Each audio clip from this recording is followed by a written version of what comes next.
जय हिंद दोस्तों, स्वागत है आप सभी का हमारे यूट्यूब चैनल पर।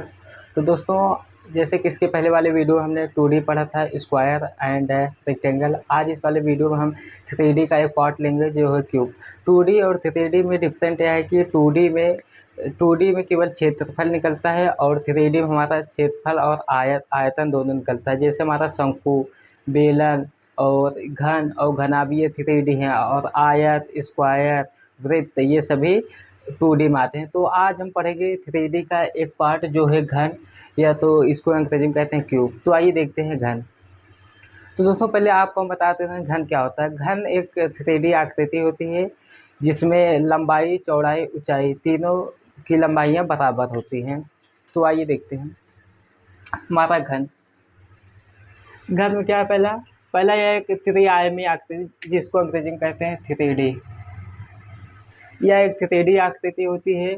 ऐसा ठोस जिसकी लंबाई, चौड़ाई एवं ऊंचाई समान होती है उसे घन कहते हैं।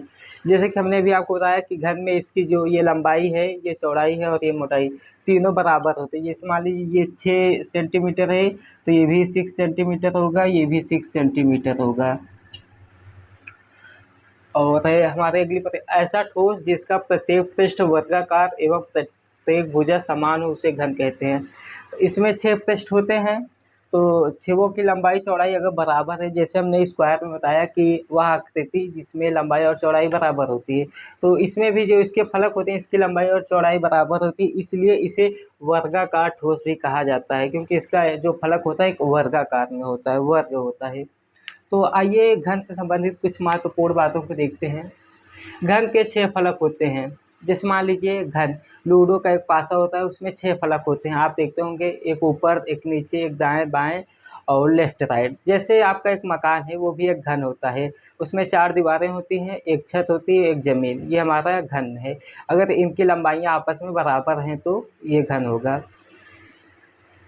तो घन के 6 फलक होते हैं। 4 दीवार हो गई हमारी, एक छत हो गया, एक ज़मीन। और घन का शीर्ष भी, इन फलकों को घन का शीर्ष कहते हैं। जैसे ये 6 फलक होते हैं, इनको घन का शीर्ष भी कहा जाता है। यहाँ से अगर हम बात निकालना चाहें तो घन का शीर्ष कितने हुए? 6। घन के शीर्ष भी कितने होते हैं? 6। प्रत्येक फलक के 4 भुजाएं होती हैं। जैसे हमने बताया छत, ये मान लीजिए छत है, इसकी 4 भुजा हुई, 1 2 3 4। ये आपस में बराबर हैं एवं इनकी 4 भीतरी समकोण भी होते हैं। इसमें ये देखिए, एक 90 डिग्री बन रहा है यहाँ पर। मान लीजिए ये छत है हमारा, इसकी ये चारों भुजाएं आपस में बराबर हैं, तो इसमें 4 कोण बनेंगे। यहाँ भी 90 डिग्री बनेगा, यहाँ भी 90 डिग्री, यहाँ पर भी 90 डिग्री, ये 90 डिग्री। अगला हमारा कह रहा है कि एक घन में 12 किनारे होते हैं। किनारे या कोण होते हैं। किनारे फलकों की भुजाएं होती हैं। 12 देखिए, आई गिनते हैं, 1 2 3 4 5 6 7 8 9 10 11 12। 12 किनारे होते हैं जिनको फलकों की भुजाएं कहते हैं। और ये जो 12 किनारे हैं ये आपस में बराबर हैं। सभी जितने भी 12 वो हैं हमारे किनारे, वो आपस में सभी बराबर हैं। और एक घन में काय विकर्ण 4 होते हैं और फलक विकर्ण 12 होते हैं। फलक विकर्ण 12 कैसे होते हैं आइए देखते हैं। इसके लिए हम एक भुजा लेंगे, इसकी एक सतह लेते हैं। जैसे मान लीजिए हम मकान का छत ले लेते हैं। ये मान लीजिए मकान का एक छत है। इसमें हम कितने बना सकते हैं विकर्ण? 2 ही बना सकते हैं। ये देखिए, ये 2 विकर्ण ही बना सकते हैं। ये तो एक फलक लिया था, एक फलक में हमारा कितना आया? 2 विकर्ण। और एक घन में कितने फलक होते हैं? एक घन में 6 फलक होते हैं। एक फलक का 2 है, 2 विकर्ण है, तो 6 फलक का हो जाएगा 6 × 2 यानी 12 विकर्ण। तुम्हारा एक घन में कितने फलक विकर्ण होते हैं? 12।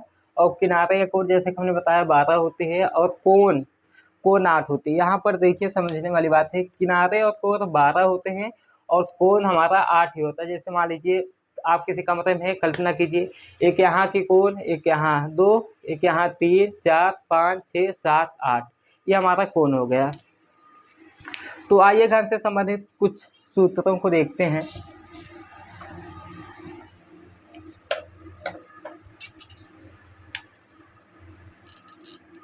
पहला है हमारा घन का संपूर्ण पृष्ठीय क्षेत्रफल।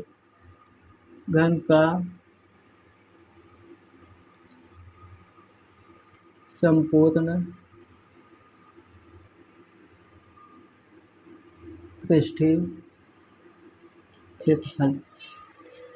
6 फलक होते हैं, जो 6 के 6 वो वर्गाकार में होते हैं। यदि हम इसका निकालना चाहें, पहले इसकी फार्मूला होता है 6 इंटू भुजा स्क्वायर।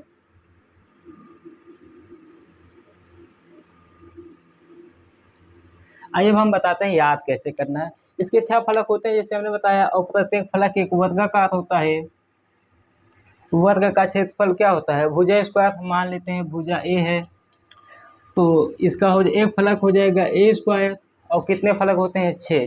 तो हम लिखेंगे ए स्क्वायर प्लस ए स्क्वायर प्लस ए स्क्वायर प्लस ए स्क्वायर प्लस ए स्क्वायर, 1 2 3 4 5 प्लस 6, जोड़ देंगे 6 स्क्वायर हो गया हमारा।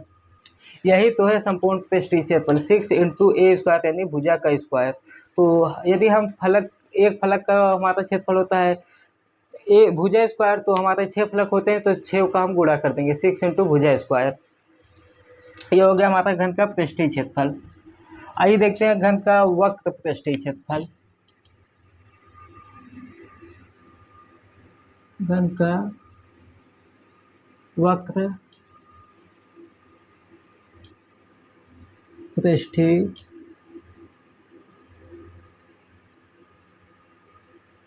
क्षेत्रफल।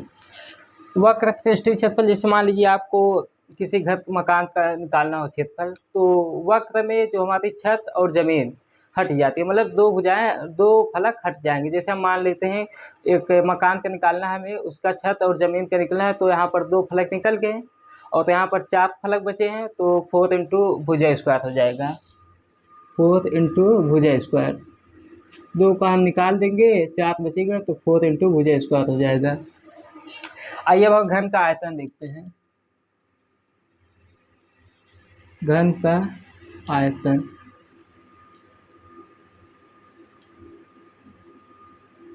घन का आयतन होता है भुजा क्यूब।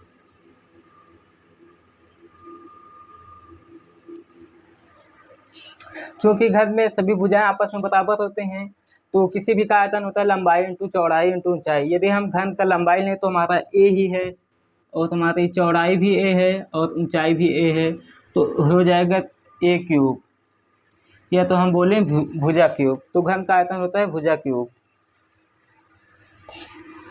आइए अब देखते हैं घन का विकर्ण। घन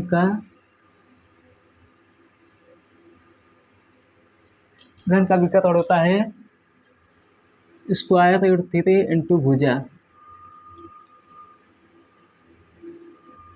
ये हो गया हमारा घन से संबंधित फार्मूले। यदि हम इन सभी में संबंध निकालना चाहें तो हमारा सभी में भुजा कॉमन है, इसमें भुजा भुजा भुजा सभी में कॉमन है।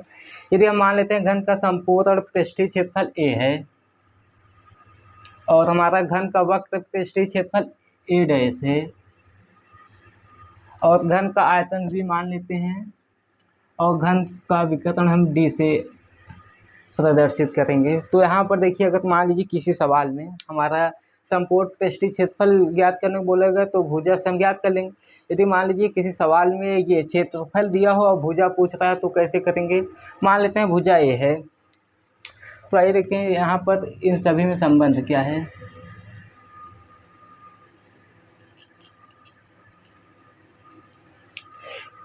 हमने माना भुजा ए है, सभी ए हम कॉमन ले रहे हैं, इक्वल टू हो जाएगा। यहाँ पर भुजा 6 इंटू भुजा स्क्वायर है, इसको हमने ए माना है, तो हम पक्षांतर करेंगे तो हमारा ये जो गुणे में पहले भाग में आ जाएगा a/6, उसके बाद स्क्वायर है, इस पक्ष में आएगा स्क्वायर रूट हो जाएगा हमारा a²√6। ये है हमारा घन का संपूर्ण पृष्ठीय क्षेत्रफल। जैसे मान लीजिए हमें भुजा ज्ञात करनी हो और सवाल में हमें वक्र पृष्ठीय क्षेत्रफल दिया है, तो हम पक्षांतर से ज्ञात कर लेंगे, तो हो जाएगा हमारा स्क्वायर रूट में ए डैश अपान 4। चूँकि हम जानते हैं स्क्वायर रूट 4 की वैल्यू 2 होती है, तो हम इसको लिख सकते हैं स्क्वायर रूट ए डैश अपान 2। यदि मान लीजिए घन, किसी सवाल में घन का आयतन दिया हो और भुजा पूछता है, तो क्यूब है तो क्यूब रूट में आयतन हो जाएगा, भुजा बता क्यूब रूट आयतन।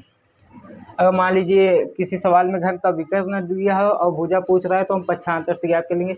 विकर्ण हो जाएगा डी, और ये गुणे में है स्क्वायर रूट 3, तो इस तरफ आएगा, भाग में आ जाएगा। तो यहाँ पर हमारा इन सभी में संबंध निकल के आया कि भुजा इक्वल टू होती है ये संपूर्ण पृष्ठ का क्षेत्रफल, और 6 से हम भाग दे देंगे और उसका जो भी आंसर आएगा स्क्वायर रूट करेंगे तो हमारा भुजा ज्ञात है। अगर मान लीजिए किसी सवाल में हमें आयतन दिया हो और विकर्ण पूछ रहा हो, तो हम ये वाले फार्मूला का यूज़ करेंगे। अगर मान लीजिए किसी सवाल में वक्र पृष्ठीय क्षेत्रफल दिया और आयतन ज्ञात करेंगे, ये ज्ञात करने को बोला है, तो ये वाला फार्मूला यूज़ करेंगे। मान लीजिए वक्र पृष्ठीय दिया है और विकर्ण ज्ञात करना है, तो सीधा इसके इक्वल टू ये रख देंगे तो आ जाएगा। यहाँ ए है हमारा घन का संपूर्ण पृष्ठीय क्षेत्रफल, ए डैश है हमारा घन का वक्र पृष्ठीय क्षेत्रफल, और वी है आयतन, और डी है हमारा घन का विकर्ण। तो दोस्तों मैं उम्मीद करता हूँ कि आप लोगों को बहुत अच्छे से समझ में आया होगा, और इसके वाले नेक्स्ट वीडियो में मिलते हैं, उसमें हम पढ़ाएंगे 3D में हमारा घनाभ होगा। धन्यवाद।